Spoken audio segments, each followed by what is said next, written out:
What's up, YouTube? What's up, Raider Nation? Just finished watching the Raider and Titan game. Man, this game was too close. Um, Going into this game, a lot of the Raider fan base thought this was going to be a blowout. Um, I if give credit to the Tennessee Titans, man. This game was 17-3 at halftime. I thought the Raiders were gonna blow it up at the third and fourth quarter. They didn't. Give credit to the Tennessee Titans on their ability to to fight, their ability to to show up on defense, and if they make a couple plays down the stretch, if they don't get some flags down the stretch, this game could have gone on overtime, and we could have lost this game. Um, let's talk about our quarterback play. Derek Carr had 21 completions off 35 attempts, 249 yards, a touchdown, and interception, and those are solid numbers. But for Derek Carr, I mean, if you look at his week 1 and week 2 performance, you're like, wow, he could have had he should have had more yards, he should have had more touchdowns, and one of the reasons he didn't was his wide receivers didn't catch the ball. I mean, Seth Roberts drops like 3 or 4 passes, Amari Cooper dropped like 2 or 3 passes, Clive Warford drops a pass, and man, statistically speaking, his numbers could have been higher. But what can I say? Um, our run game again for the third week in a row gets 120, 100 plus yards, and has been one of the staples of our defense. Our first carry for Latavius Murray, he gets a 22 yard touchdown, and but after that it kind of goes downhill. DeAndre Washington was a really nice spark off the bench. By the end of the halftime, he gets a big time 30-yard run, gets a 15-yard reception, and overall had our running game was big time again. Moving on to our receivers, like I mentioned, Amari Cooper dropped 2 or 3 passes. Same thing for Seth Roberts.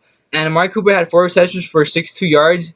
And one of the things I've always said about Amari Cooper is he starts the game well, but doesn't finish strong. And he could have had well over 100 yards catching the ball, but doesn't finish the game strong.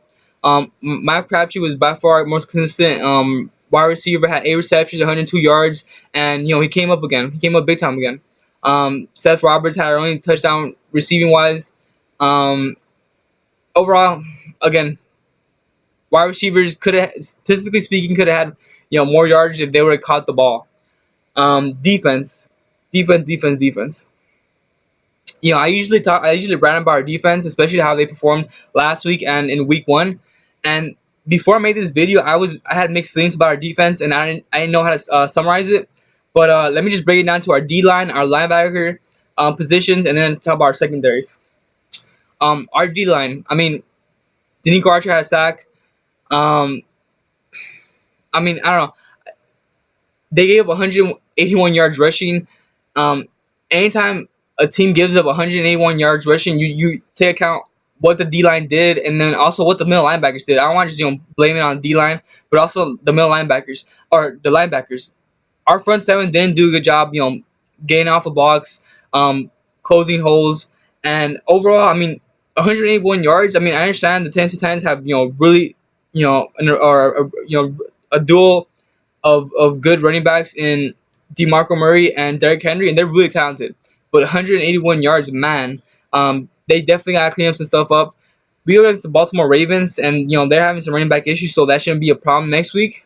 Um, but this week, man, 181 yards, not good. Let me talk about our linebacker corps. Bruce Irvin has been our most consistent linebacker, and even though he's listed as like a linebacker, he's more of a defensive end.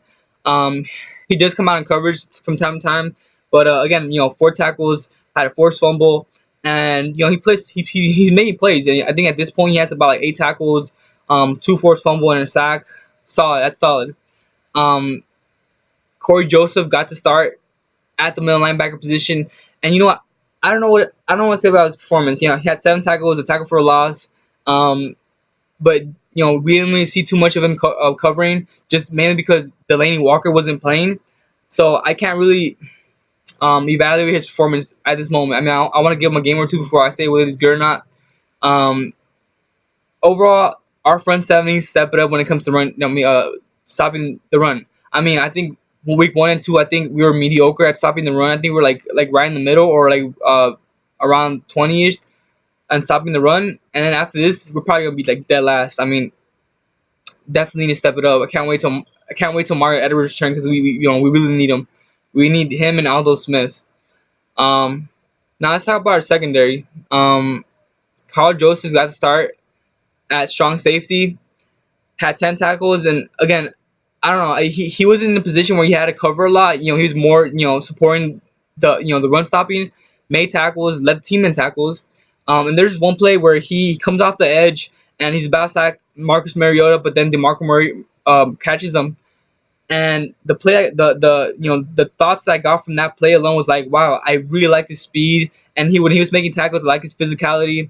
And overall, I think he had a solid game. But again, I see 2 or 3 games before I say whether he's good safety or not.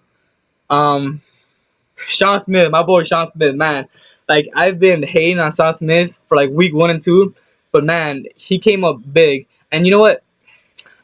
As a secondary, I thought our secondary was solid, but it was a combination of Tennessee Titans not having good wide receivers and a combination of us finally showing up. Sean Smith had 3 tackles, an interception, and you know what? I don't know. I still have mixed feelings about his performance. I thought this game was good, but again, it's not against big time talent, so yeah, it was a good performance, but not against big time talent. I want to see him perform good when it comes to or I don't even want to see him good. I don't even want to see him play good. I want to see him play at a solid level against great corner or great wide receivers like Julio Jones. If he would have had a solid game, um, I would have praised him. But he had a horrible game last week. This game, interception. Same thing for Reggie Nelson. Had an interception. Had a couple bad down balls, and I thought he played good as well. Recovered a fumble, and our secondary made some plays. So you gotta give them credit for that.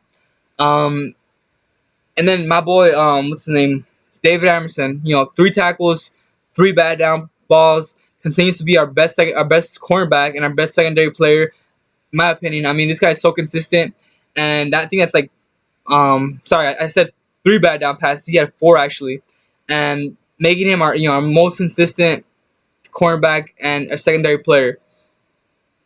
I don't want to get too hyped up about our defense, or not our whole defense, but our secondary, just because Delaney Walker was missing.